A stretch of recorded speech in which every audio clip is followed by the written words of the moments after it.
Alors, bienvenue sur ma chaîne. Ici, je vous partage deux leviers essentiels. Le trading pour bâtir une liberté financière et le développement personnel pour forger un mental discipliné, visionnaire et prêt à réussir.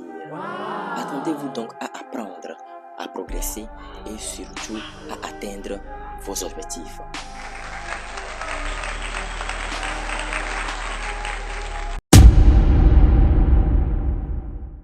Alors les amis, comment est-ce que vous allez?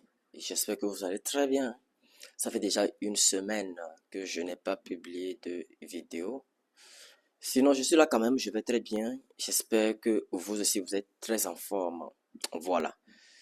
Nous sommes presque aussi par la fin de l'année. Voilà.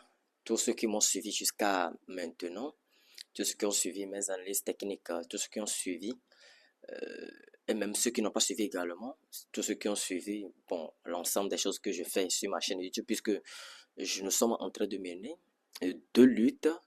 Une première lutte pour le développement personnel et une deuxième lutte pour les vidéos de trading, puisque moi-même je suis trader. Alors donc pour tous ceux qui m'ont suivi jusqu'à maintenant, je vous dis un sincère merci de m'avoir soutenu, réellement un sincère merci.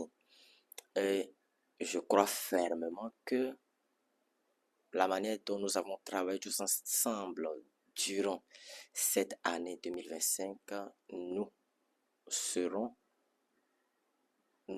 en ferons de même. Désolé, c'est ce que j'allais dire, j'ai un peu oublié les mots.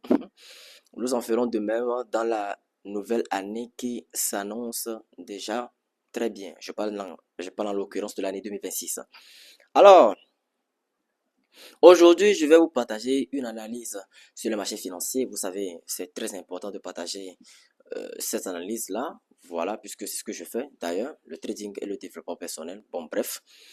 En analysant les graphiques aujourd'hui et surtout en analysant la perte de devises GBP, CHF, j'ai constaté au cours de mes analyses que voilà, le marché a dessiné ici, comme vous pouvez le constater, une épaule tête-épaule. Et là, tout le monde le sait que c'est une figure de retournement. Dans ce cas-ci, c'est une figure de retournement à la baisse. La stratégie n'est plus nouvelle, hein. Tout le monde connaît cette stratégie. Il s'agit de la double structure, bien évidemment. Donc, ici, nous avons notre première tendance haussière, une première tendance clairement identifiable avec des hauts de plus en plus hauts. Et ensuite, nous avons notre figure de retournement, autre que l'épaule tête-épaule. Voilà, tout simplement. Donc, ici, je vais zoomer pour que tout le monde regarde un peu. Nous allons spéculer à la baisse de cet actif. Nous pouvons déjà observer que au niveau de la ligne de coût ici à ce niveau, le marché a directement cassé la ligne de coût avec une forte impulsion baissière partant d'ici. Regardez, partant d'ici jusque là, le marché a déjà cassé la ligne de coût avec une forte impulsion baissière. Nous clôturons une bougie rouge de couleur. Voilà, une bougie rouge de couleur rouge en dessous de la ligne de coût. Voilà, tout simplement.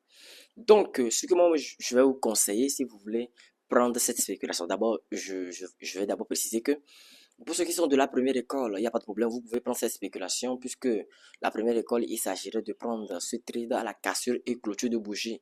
Bien éventuellement, ceux qui sont de la deuxième école, vous attendrez le pullback.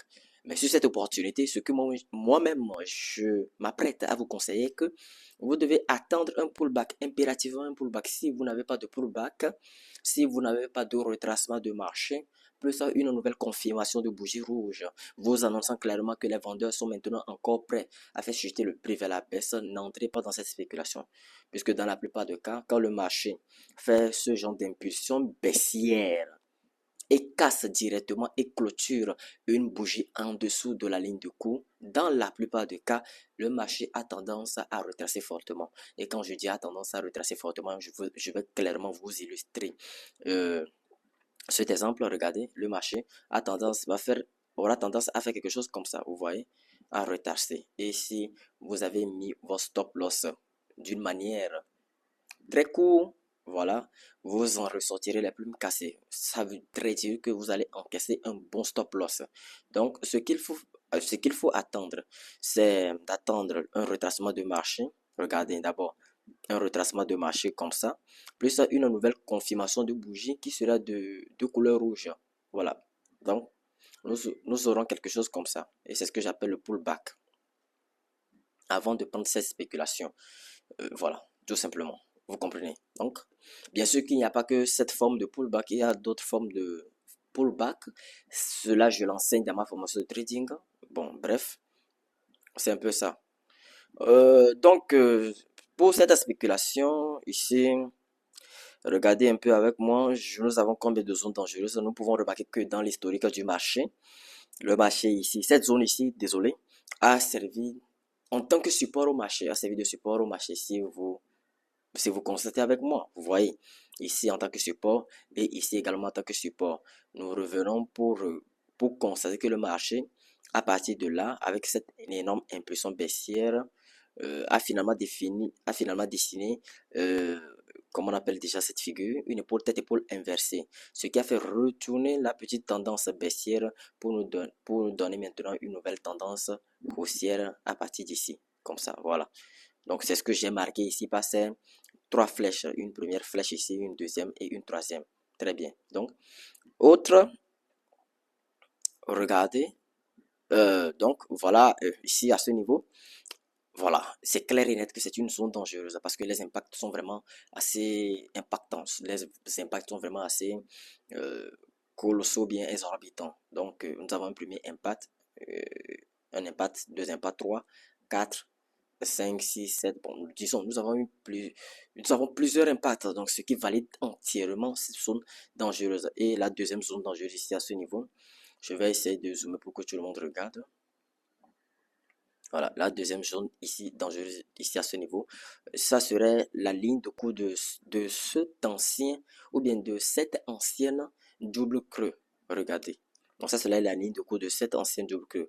Nous pouvons constater que le marché a bloqué, s'est bloqué ici une fois, deux fois.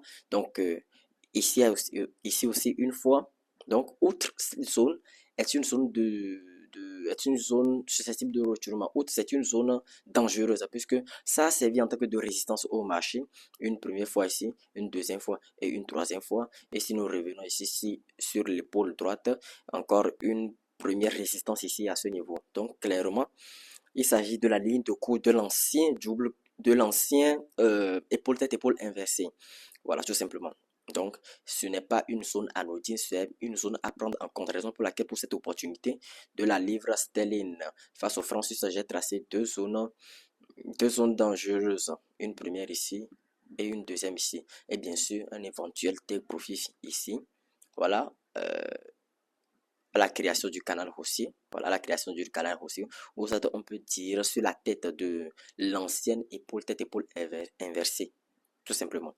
Donc, le take profit final, bien sûr, si le marché nous donne raison jusque-là, ça nous fait 1,03780. Donc, sur les prix de 1,03780. Donc, nous pourrons le noter ensemble sur les prix de 1,03780. Je pense bien. Nous allons le mettre au milieu. Voilà, tout simplement. Alors, donc, je pense que c'est tout ce que j'ai à dire sur cette opportunité de la livre, de la livre sterling face au franc suisse. Donc, nous revenons ici pour parler aussi d'une nouvelle opportunité qui s'annonce très bien, toujours dans la thématique de la dure structure. Nous n'avons pas jusque-là changé de stratégie en aucun cas. Pour l'instant, nous n'avons pas changé de stratégie, c'est toujours la même stratégie. Donc, du coup, vous constaterez une similitude entre cette opportunité qui est la livre sterling face au franc suisse et l'autre opportunité qui est tout simplement la livre sterling face au JPY. Voilà, face au yen japonais, puisque la devise de base, c'est la livre sterling et la devise de contrepartie concernant cette opportunité, la devise de contrepartie, c'est le yen japonais. Donc, de même pour l'ancienne opportunité, c'est-à-dire cette opportunité-là que j'ai présenté, mais partagé dans la vidéo. De même pour cette opportunité, la devise de base, c'est la livre sterling et la devise de contrepartie, c'est le franc suisse. Vous voyez, donc c'est normal que la livre sterling c'est normal que la GBP-CHF, c'est-à-dire la livre sterling face au franc suisse et la livre sterling face au yen japonais, fassent un même schéma donné. Voilà, dessine plus ou moins une même schématisation sur leur graphique. Puisque de l'autre côté, il s'agissait de quoi? Il s'agissait de la livre sterling face au franc suisse et de ce côté également, il s'agit de la livre sterling face au yen japonais. Donc les deux points communs pour ces deux paires de devises, c'est la livre sterling qui est la devise de base. Alors, je ne vais plus trop durer dans mes explications. Voilà, donc comme je le disais, outre à l'instant, il s'agit de la même il s'agit de la même stratégie. Voilà. Il s'agit de la même stratégie. Voilà. Donc ici, tout simplement, qu'est-ce que nous allons attendre? En tout cas, il s'agit également de la même opportunité puisque il y a une similitude entre les opportunités. L'opportunité de la livre sterling face au franc suisse et l'opportunité de la livre sterling face au yen japonais. Donc il y a une similitude entre ces deux opportunités. Ça se ressemble. Bon, bref, j'ai assez bavardé sur ce sujet. Je disais que maintenant, ce que nous devons attendre, d'attendre pour ceux qui sont de la première école, je ne le répéterai jamais assez, vous attendrez tout simplement la casserie clôture de bougie en dessous de la ligne de coup, voilà, tranquille. Ceux qui sont de la deuxième école, vous attendrez donc le pullback en fin. Donc nous avons ça, voilà, nous allons d'abord une première cassure, un retest, c'est-à-dire une correction de marché, plus une nouvelle cassure et clôture de bougie. Donc, c'est ce que j'appelle le plus souvent le pullback en forme de N. Et je disais que bien sûr qu'il n'y a pas que le pullback en forme de N. Il y a plusieurs sortes de pullback. Moi, personnellement, de par mes expériences, j'en distingue trois. Trois sortes de pullback. Et les deux autres formes de pullback, plus celui-ci, ça fera trois. Donc, du coup, les deux autres formes de pullback, je l'enseigne dans ma formation de trading. Voilà, tout simplement. Donc, sur cette opportunité, regardez ici, dans l'historique du marché, une première zone susceptible de retournement. Ensuite, nous avons une deuxième zone susceptible de retournement. Regardez vous-même les impacts que ça a créé. Si nous zoomons, nous pouvons clairement constater cela. Regardez, voilà, ici, notre première zone de retournement. Vous voyez que ça a servi ici en tant que support, ici en tant que support. Voilà, ce n'est pas une zone anodine. Si vous me suivez depuis longtemps, vous savez que ce ne sont pas des zones anodines, hein. Ce sont les zones où le marché a de fortes probabilités, de dessiner une figure de retournement. Une figure de retournement, bien sûr, qui pourrait aller à l'encontre de votre spéculation en cours. Donc, du coup, ici, nous avons aussi une zone susceptible de retournement marquée par ici, cette mèche ici à ce niveau, marquée par cette range ou bien consolidation. Le marché a dû consolider ici un peu à ce niveau, voilà. Et nous pouvons remarquer que le marché ici n'a pas directement cassé pour continuer vers le bas, mais a clôturé des petits dojis ici, des bougies d'indécision, est venu encore une deuxième fois. Plus ou moins le marché a stagné dans cette zone avant maintenant de nous donner cette impulsion baissière. Donc ce ne sont pas des zones à ne pas prendre en compte. Ce ne sont pas des zones anodines. Ce ne sont pas des zones à la légère. Ce sont des zones à prendre en compte puisqu'il s'agit des zones susceptibles de retournement qui pourraient encore agir une fois que le marché descendra pour atteindre ces niveaux-là. Vous comprenez? Alors je pense que voilà. C'est tout pour cette nouvelle vidéo. Donc, nous avons une, deux, trois, et bien sûr le take profit final, comme vous le savez, à la création du canal haussier. Voici le canal haussier, donc le take profit final, puisqu'il s'agit d'un swing trading. Nous mettons le take profit final à la création du canal haussier, tout simplement. Alors, je pense que c'est tout, hein, en tout cas. C'est quand même les deux opportunités que j'aimerais quand même vous partager ou bien pour vous présenter.